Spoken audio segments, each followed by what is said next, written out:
అన్నీ ఎక్స్ప్లెయిన్ చేయాలని కాదు, కానీ లవ్ ట్రెండింగ్లో కొన్ని రకాలైన పరిస్థితులు ఉన్నాయి. వాటిని ఈ రోజుల్లో కొంతమంది చెబుతున్నారు, ఎక్కువ నేను చెబుతున్న మాట కాదు. సిచ్యువేషన్షిప్ అంటున్నారు కొంతమంది. చెప్పండి ఏంటంటే అది సిచ్యువేషన్షిప్ అంట. అదేంటి సిచ్యువేషన్షిప్ అంటే? సమయానికి తగు ప్రేమ. ఇది స్నేహం కాదు, ప్రేమ కాదు. ఎక్కడో కలుస్తారు, ఏదో ఫంక్షన్లోనో, ట్రైన్ జర్నీలోనో, ఆటోలోనో, కారులోనో, లేదా మరొక చోట కలుస్తారు. Just situationship. కావలసినప్పుడు కలుస్తారు, వాళ్ళకున్న అవసరాలు తీర్చుకుంటారు, కోరికలు తీర్చుకుంటారు. ఇంకా వాళ్ళెవరో వీళ్ళెవరో అన్నట్టుగా ఎవరి దారిలో వాళ్ళు ఉంటారు. That's called situationship. బెంచింగ్ అని ఇంకొకటి ఉంది, ఇంకో కాన్సెప్ట్ ఈ లవ్ ట్రెండ్స్లో చెప్తున్నాను. బెంచింగ్ అంటే అర్థం ఏంటంటే సెకండ్ బ్యాకప్ అన్నమాట.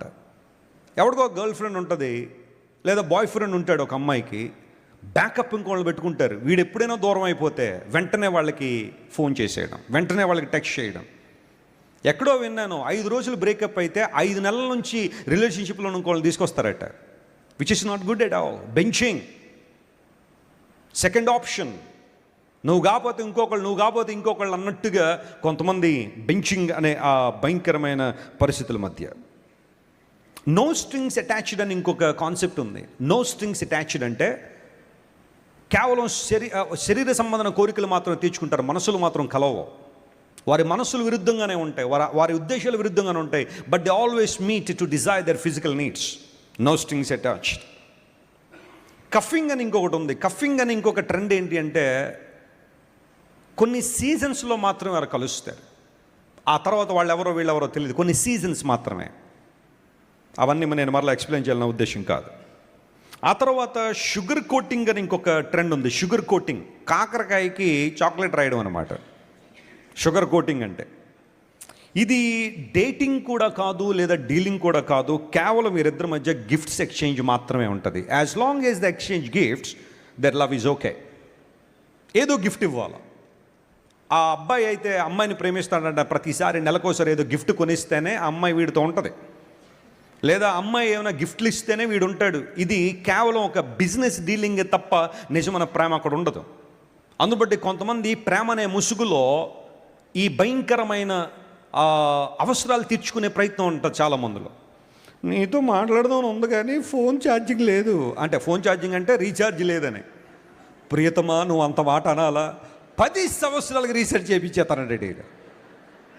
ఎంత 10 సంవత్సరాలకి 25,000. అన్ని డబ్బులు ఉన్నాయి ఆడి దగ్గర, లేవు. ఫ్రెండ్ల దగ్గర వాళ్ళ దగ్గర అడగడం, లేకపోతే ఇప్పుడు ఈ వస్తున్న యాప్స్లో డబ్బులు ఇచ్చేస్తామని ముందు తీసేసుకోవడమే. తర్వాత ఎవడెలా పోతే నాకేంటని. వాళ్ళంత తెలివైన వాళ్ళు వీడి కాంటాక్ట్స్ అన్నీ వాళ్ళు తీసుకుని, యాక్సెస్ తీసుకుని, వీడి డబ్బులు ఇవ్వకపోతే వాళ్ళందరికీ ఫోన్ చేసి చెప్తూ ఉంటారు వాళ్ళు, లేదా ఫోటోలు మార్ఫింగ్ చేసి పంపిస్తూ ఉంటారు. ఇదంతా డీలింగ్ అనమాట. మొన్న ఎక్కడో చదివాను, చైనాలో ఒక అమ్మాయి 400 మంది అబ్బాయిలకి ఐ లవ్ యూ అని పంపించిందంట. పంపించగానే, ఇప్పుడు అమ్మాయి పంపించగానే అబ్బాయిలు ఆగుతారండి? కుర్రోళ్ళు ఆగుతారా? ఐ లవ్ యూ అని అందమైన అమ్మాయి పంపించగానే ఇక ప్రతి ఒక్కడు ఐ లవ్ యూ 2, 3, 4 ఆడి అంతవరకు చెప్పాలి. అంతవరకు చెప్పేసిన తర్వాత ఒకరోజు అమ్మాయి పుట్టినరోజు వచ్చిందంట. పుట్టినరోజు రాగానే, మొన్న పుట్టినరోజు నాకేమివ్వరా, నా పుట్టినరోజు నాకేమీ గిఫ్ట్ ఇవ్వవా అనేటప్పటికి ఏ గిఫ్ట్ కావాలి? ఒక ఐఫోన్ కావాలి. 400 మంది దగ్గర ఐఫోన్ కొనేసింది, తీసేసుకుంది. పుట్టినరోజుకి 400 ఐఫోన్లు. మరుసటి రోజు మార్కెట్లో అమ్మేసింది, ఇల్లు కొనేసుకుంది. అప్పటి నుంచి స్విచ్ ఆఫ్ ఫోను. ఇప్పుడు 400 మంది రోడ్ల మీద తిరుగుతున్నారు. ఇప్పుడు అరే ఫోను పోయింది, ప్రేమ పోయిందని. షుగర్ డేటింగ్ అంటారు దీన్ని. They need something from you and they continue in that. ఆ తర్వాత లవ్ బాంబింగ్ అని ఇంకొక ట్రెండ్ నడుస్తూ ఉంది. అదేంటంటే పిచ్చిగా ప్రేమించేస్తారు నిన్ను. ఇంకా ఆ ప్రేమ ఎలా ఉంటుందంటే ఇంక నువ్వు ఉక్కిరిబిక్కిరైపోయి,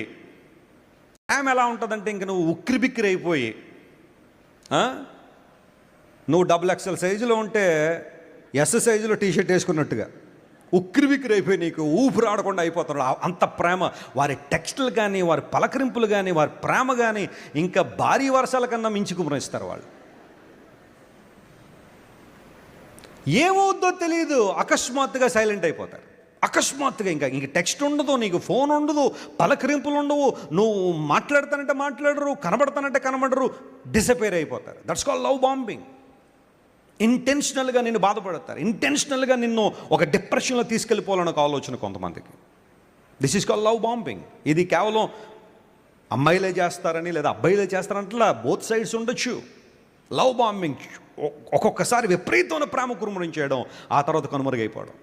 ఆ కనుమరుగైపోయే టైంలో అవతల వ్యక్తి డిప్రెషన్లోకి వెళ్ళిపోతే, యాంగ్జైటీలోకి వెళ్ళిపోతే వీళ్ళకి చాలా ఆనందం అనమాట. అది నా కోసం అలా ఫీల్ అవ్వాలి, వాళ్ళు నా గురించి అలా యాంగ్జైటీ అవ్వాలి, నా గురించి అలా డిప్రెస్ అయిపోవాలా అన్న ఆలోచన. Very cruel mentality. That's called love bombing. ఆ తర్వాత ఇంకా చాలా ఉన్నాయనుకోండి, ఇవన్నీ చెప్పాలని లేదు. కానీ జాంబీయింగ్ అని ఇంకోటి ఉంది. జాంబీయింగ్ అనే న్యూ ట్రెండ్. ఆల్రెడీ ఎవరితో ప్రేమలో ఉండి బ్రేకప్ అయిపోయిన తర్వాత మళ్ళీ ఏమీ తెలియనట్టుగా మళ్ళీ కొత్తగా స్టార్ట్ చేయడం, దీన్ని జాంబీయింగ్ అంటారు. పాత ఫ్రెండ్సే బట్ కొత్తగా ప్రవర్తించడం, ఆ న్యూ యాటిట్యూడ్, న్యూ ఉద్దేశాలు కలిగి ఉంటాం. ఇలా ప్రపంచంలో ఎన్నో రకాలైన ట్రెండ్స్ ప్రపంచంలో నడుస్తూ ఉన్నాయి. చివరికి ఇంకోటి చెప్తాను ఏంటంటే, పాకెటింగ్ అంటారు దీన్ని. పాకెటింగ్ అంటే ఇది కూడా ఒకలాంటి ప్రేమ. విపరీతంగా నేను ప్రేమిస్తారు, కానీ ఆ ప్రేమ ద్వారా నీకు ఏ విధమైన ఉపయోగం ఉండదు. వాళ్ళు ఎప్పుడు దాన్ని చెప్పరు, ఎప్పుడు దాన్ని బహిర్గతం చేయరు, బట్ ఇంటర్నల్గా లోపల నిన్ను ప్రేమిస్తుంటారు. దాన్ని పాకెటింగ్ అని. ఈ పరిస్థితులన్నీ చూస్తూ ఉంటే ఈ జెన్జీ వరల్డ్లో ప్రస్తుతం ఇప్పుడు జీవిస్తున్న ప్రపంచంలో యవనస్తులందరూ కూడా వారు ఎదుర్కొంటున్న సమస్యలు, యాంగ్జైటీలు, ఒకవేళ చదువు సమస్యలు పెద్దగా అనిపించట్లేదు, కానీ ఈ ప్రేమ బంధాలు లేకపోతే ఈ ప్రేమ లోకసమైన వాటిల్లో నలిగిపోతూ సూసైడ్లు చేసుకునే వాళ్ళు చాలామంది. I'm telling you to all the boys, అంటే ఇవన్నీ రీసెంట్ స్టాటిస్టిక్స్ చెప్తున్నాను నేను. కొన్నిసార్లు గుడ్డిగా నువ్వు ఎవరినో ప్రేమించి ఆ తర్వాత అక్కడ నుంచి నో అని చెప్పినా, లేకపోతే వాళ్ళు ఇట్లనే లవ్ బాంబింగ్ అనే అలాంటి ఆ ట్రెండ్లో నేను తీసుకెళ్ళినప్పుడు, please don't be disappointed. Your life is more valuable than a person. Your life is more valuable than the love in your life. ఆ ప్రేమ కోసం నేను చచ్చిపోతాను, అమ్మాయి కోసం నేను చనిపోతాను, అబ్బాయి కోసం నేను చనిపోతాను, ఇంకా నాకొద్దు ఈ జీవితం అని తీవ్ర డిసప్పాయింట్లోకి నీ జీవితం తుంచేసుకున్నావా, నీకన్నా దౌర్భాగ్యులు ప్రపంచానికి ఎవరు ఉండరేమో.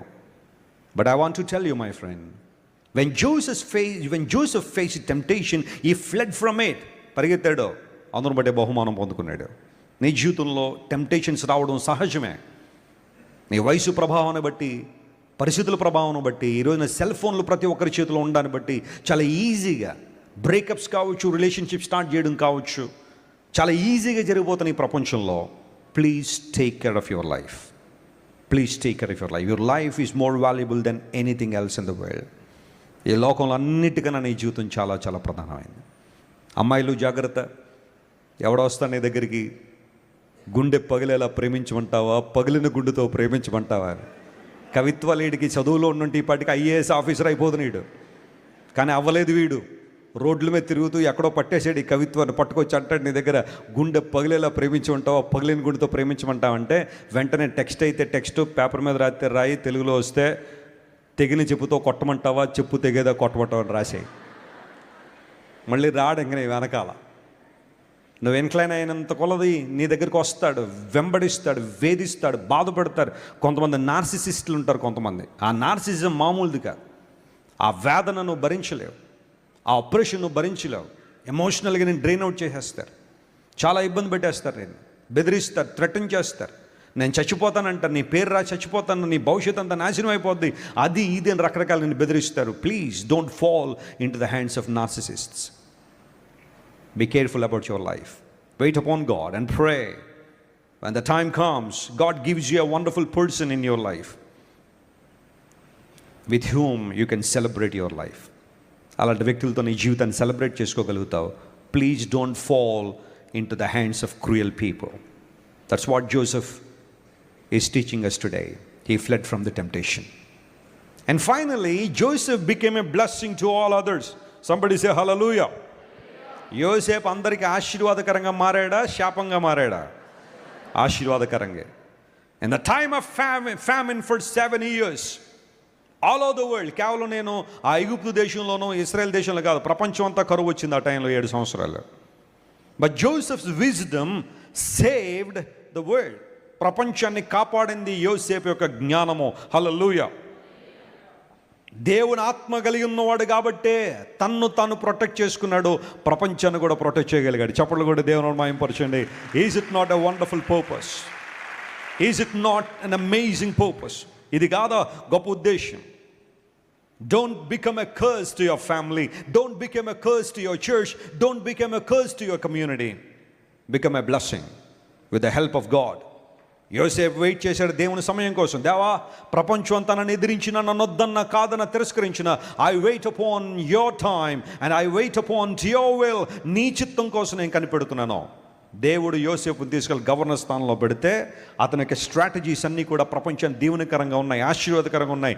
కరువు కోరల్లో చిక్కుకున్న ప్రపంచాన్ని తన జ్ఞానంతో కాపాడగలిగాడు, ఉన్నతమైన స్థానానికి రాగలిగాడు.